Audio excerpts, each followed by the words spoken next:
Well, a short introduction. It's been a pretty busy summer. We got a new place and set it all up, considering a tree fell on our house last fall. But back here and running again here at Shane's Garage. Just got over a bug, but just figured I'd take a little bit of time and work on Turbo Ranger. We got the wiring harness in. We'll show you what we got done. Just give you a heads up as to how far along we've come. Here it is. Oh, where do I start? Alright, here's the coolant temperature circuits. There's the one for the sensor. And here's the one for the fuel injection. Mass airflow sensors wired in. This is the boost system. Oh, what do we got here? This is the boost system. I had this hose disconnected temporarily, but this hose essentially comes off the wastegate down there and runs up to here, bridges across the intake assembly, and over to the rising rate fuel pressure regulator. It also has a T up here, and the T runs across the intake into the boost gauge in the cab. Nitrous oxide is installed up to the point where the solenoids are installed, and the fuel side is all set. I just got to run the main line from the bottle, and that's all set up. So what we're looking at here is the input side. This is the input side of the fuel solenoid for the nitrous oxide, and these two right here are the outputs, and they come around and go under the intake and right up there and into the nitrous oxide injector. So it's good. Wet shot right now we're at number 30 injector jet for fuel, and number 18 injector for the nitrous oxide, which is like equal to a 40 horse nitrous shot. You can probably see spark plugs here. You're asking a few questions. This is remember, this is a late model first gen OBD2 2.3 liter, and that series had the 8 plug cylinder head. And you know, a big thing with running a race engine is being able to want to check your plugs. And number one, the whole system with 8 coils was just so much crap up back here that we ended up pulling the secondary coil out of there, and we're just running the one primary coil. And we pulled the extra plug wires because we're going to add extra rails and stuff squished into here eventually. So just a lot that really wasn't needed. So like, I could put caps in there and call it a day. If there's any issues, I may just get a set of 14 millimeter steel plugs and put them in the side of the cylinder head there. I have no problem doing that. But otherwise, this set's going to be the set that we're running, and they're buried under the turbo, but they are still accessible, so I can check them on the track. And that's our primary coil. I relocated the wiring harness for the ignition circuit so that it is accessible to the firewall instead of being right up here amongst everything else. And it leaves me a little more room to tinker. All the wiring to the charging system is forward of the engine, so that we're not going to be cooking any charging harnesses anymore. You guys didn't meet me with my last build, but my last build was pretty cool. I got about 380 to 390 horse out of a Hyundai Tiburon with that turbocharger. But the friggin' car was so compact that the header ended up melting the voltage regulator on the alternator. And what happened was it pegged the car out at, I don't know, 21, 22 volts. That's the rectifier or the regulator decided to just stay stuck shut, and as fast as the alternator was going was as fast as the voltage in the ECU harness was. And at 22 volts, things were going awfully weird. It was the weirdest breakdown I ever had, and it ended up exploding the battery at the end. So if you do run a charging system, there is certain care that's required as to where the harness goes and where the alternator is actually located. Now this one does have a pipe awfully close to the alternator, but that's it. That is it. And I also have like 3 more of these alternators just in case. But if there's a heat issue, I'll tackle it immediately. But I believe the regulator is on the other side on the alternator on this model. And actually, that's a lot further away than the Hyundai was. They were right next to each other. Now a little rundown on charging systems.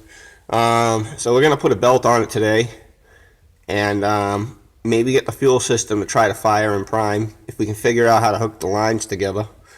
But yeah, there it is. I mean, that's it. The computer's plugged in. The ignition system is installed. The boost fuel control is installed. The custom fuel rail that I was not going to stick with, I decided to install it and try it. I mean, yeah, I drew a fine line here. We'll see what works from here and improve it as we go. I mean, I'm here to show you what I do, and I'm going to tell you right now, this thing's probably chewed up close to $18,000. So I've kept the price fair, but dang, you know, I mean, we'll chisel at it. I want to get it running. I do. We'll chisel at it as we can progress with it. You know, I guess that's part of the fun, right? You don't need to make all the horsepower immediately. All these internals right here are set up for whatever I can put to it. So we're going to get a fuel system installed. Delivery hose is tapped. And I don't know if I can get a shot of it. There it is. There's the junction for the fuel delivery hose to tee off into the nitrous oxide. So I got to put a really good pump in here, or else my supply pressure will drop and the engine will lean out. A lot of people run a second fuel pump for that, just in case, if you guys are curious. Some vehicles have dual fuel pumps. One pump is usually just to feed the nitrous oxide. The other one is just to feed the engine. So there is as long as you're aware that there may be a fuel pressure dropout, go ahead and do it. If you're an amateur and you don't know what to play with, I'd probably suggest putting a second pump in, maybe even a second cell, depending on what type of driving you're going to do. That's our new Shorty dipstick. Part of that is out of a Ford Falcon, and the other part of it is from a 306 Ford. Vapor recovery system is installed. You can see that the loop is going down to where the distributor used to be in a Pinto. And it's pulling vacuum and oil up into here. And then from there, it's coming up and over into a bridge in the valve cover. And there is a baffle under the valve cover here, so it's not going to draw too much oil. And then we're coming down to a check valve and into the blower intake. Now, a lot of people don't like oil on the blower, and oil in the turbocharger is problematic, and this and that. I'm sorry, but if you can't diagnose bad wafer seal or high-speed baronet let go, shame on you. Stay away from the turbochargers and go back and work on Briggs & Stratton lawnmowers and your grandparents' weed whacker and such. Lubrication on the turbo really doesn't make any problem for me. If anything, the oil will make the air a little more dense. Now, in terms of running away, I guess it could try to do that, but it's not a diesel. If anything, I'm thinking it'll foul the plugs, which I intend to change, you know, a few times every once in a while. I have no problem doing that.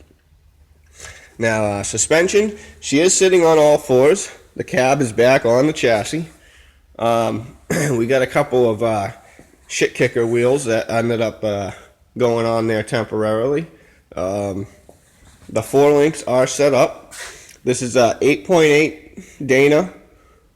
Am I right? Dana 8.8, I believe. Out of 2000 Ford Explorer. She's got disc brake. 373 gear ratio. Posi.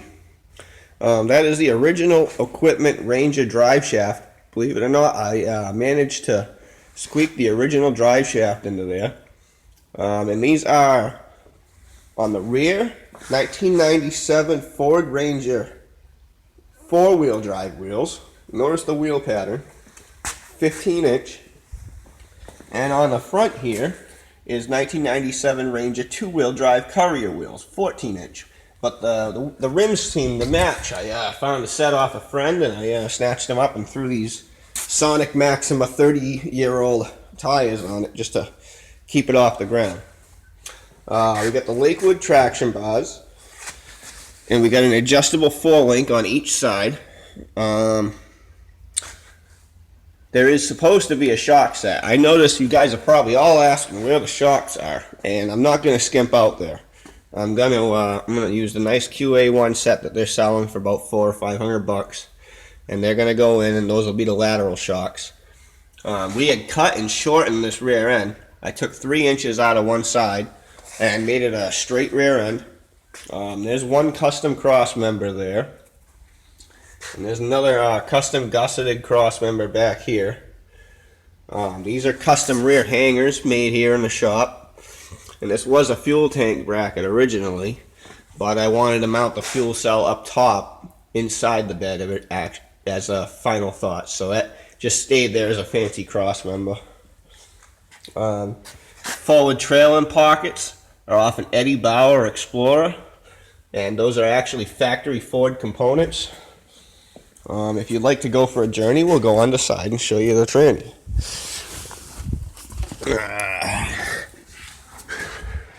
The transmission is out of a Ford. Let me get this right. Out of a Ford Fairmont Futura. Now, Ford Fairmont was a really short run, really ugly car. But it had a 2.3, and the Fairmont Futura was the special edition shitbox of the day, which had a 2.3 turbo. And we're talking a pretty big car. So this is a C3 with C4 guts, basically. So we snatched this out of the junkyard. Its end result is to be determined. All right, we've hit a service to it, and we're gonna tie some lines into it and see what it does. But I don't know what it's gonna do. Let's hope that it works. We got a couple of custom spacers here I figured I'd show off. Those are holding the trans drive line in the right spot. And yes, if you can tell, if anyone's doing this mod to put an older Ford tranny up in one of these, yeah, I'm gonna have to get a cut and spool on this drive shaft eventually. I want it in more, about another 1.5 inches roughly.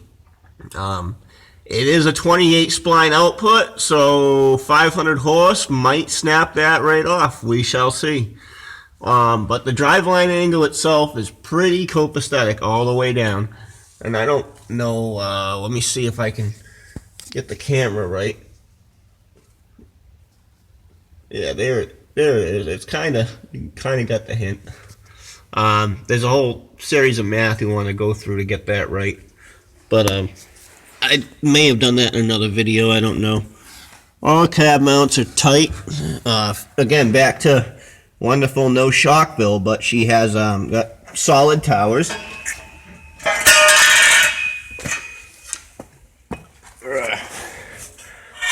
There's the inside. Here's another cool thing to note. I ran, water track rules say that you can't run the wastegate to atmosphere. So I ran the wastegate back into the exhaust pipe, and that comes down and goes out. Probably going to make it a little quieter, but it's going to push it all out that way, and it's track legal, so let's not play with the rules. And there's the pretty cylinder head with the ram horn exhaust manifold. The green wants the blow-off valve hanging out under there.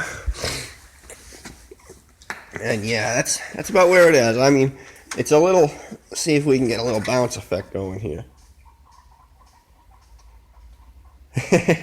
See, there's nothing there yet. But I don't know. I'm not trying to drive it. I'm just trying to get it running either way. Oh man. So yeah, that's pretty much it. I haven't done anything inside this thing. All I can say is that the humidity in the shop has wreaked havoc on the interior. And it's, what the heck, you know? You try to stay on one thing and you can't tackle it all at once. So this is due for a definite douching. Now this thing had no water leaks. This is just from the garage. What are you gonna do, right? Scrub it on up and start over. But there it is, yeah. Moving on. I'll keep you guys updated as I go.